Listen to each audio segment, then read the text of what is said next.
Imagine a procession moving through Spain in the darkness of night. At its head rode a woman in mourning garments, the Queen of Castile. Behind her followed a coffin containing her husband's body. But this was no ordinary farewell. This journey lasted 8 months, and the Queen regularly opened the coffin to kiss the decomposing corpse of her beloved. Was this madness? Or perhaps the greatest love that history has ever recorded? And how did it come to pass that a woman who should have ruled a powerful kingdom spent half her life locked in a dark room? Philip was not just Joanna's husband. He was her obsession, her passionate lover, but also a source of constant torture. He openly had affairs with other women, while Joanna spent nights tormented by jealousy. But despite everything, she loved him with an intensity that exceeded all bounds of reason.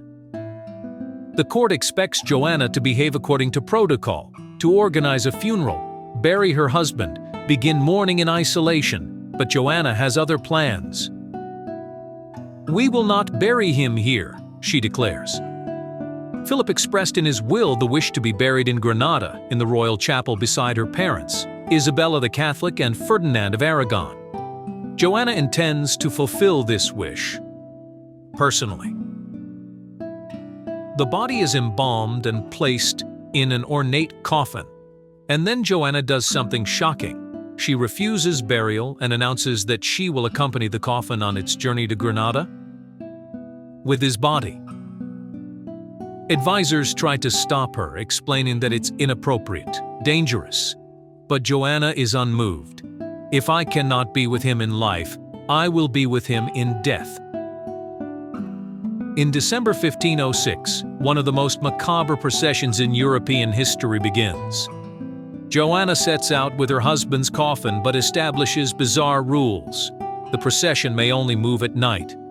During the day, they must rest in monasteries or in remote fields. Why only at night? Some say she wanted to avoid gossip. Others to hide the smell of the decomposing body.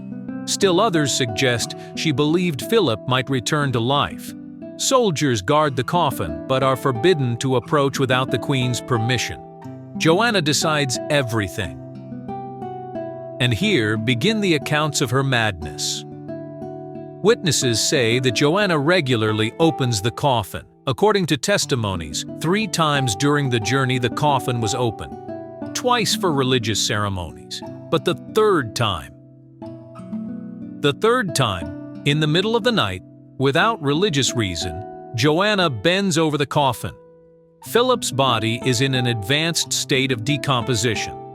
According to accounts, she embraces her husband's mummified legs, kisses them, caresses them. She speaks to him as if he were still alive.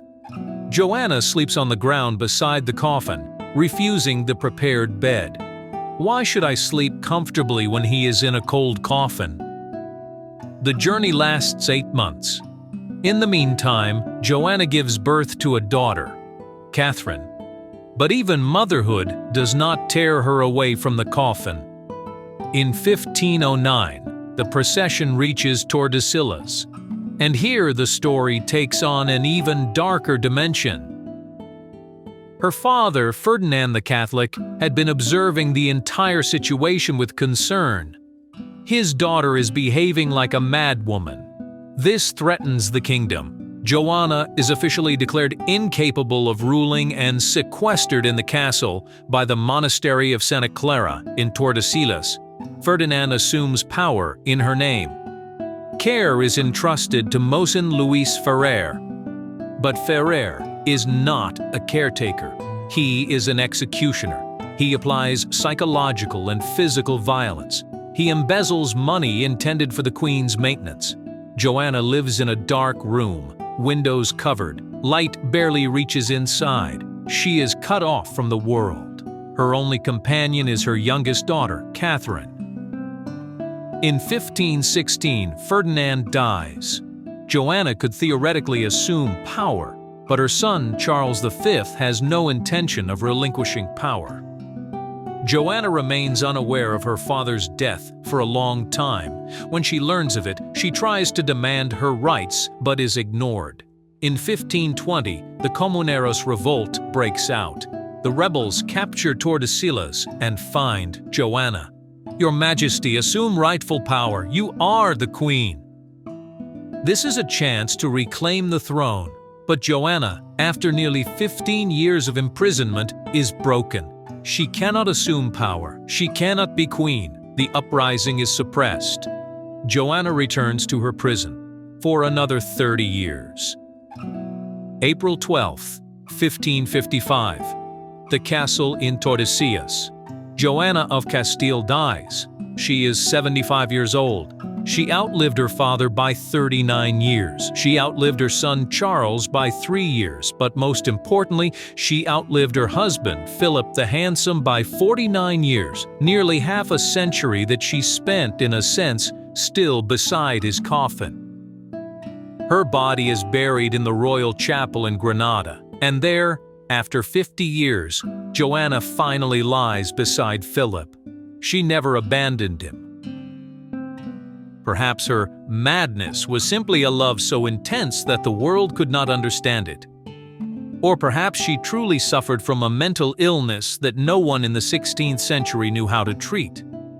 One thing is certain: the story of Joanna of Castile is one of the most tragic tales of love, power, and loss ever recorded.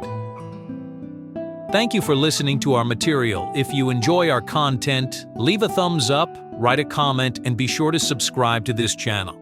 We thank you in advance for any engagement.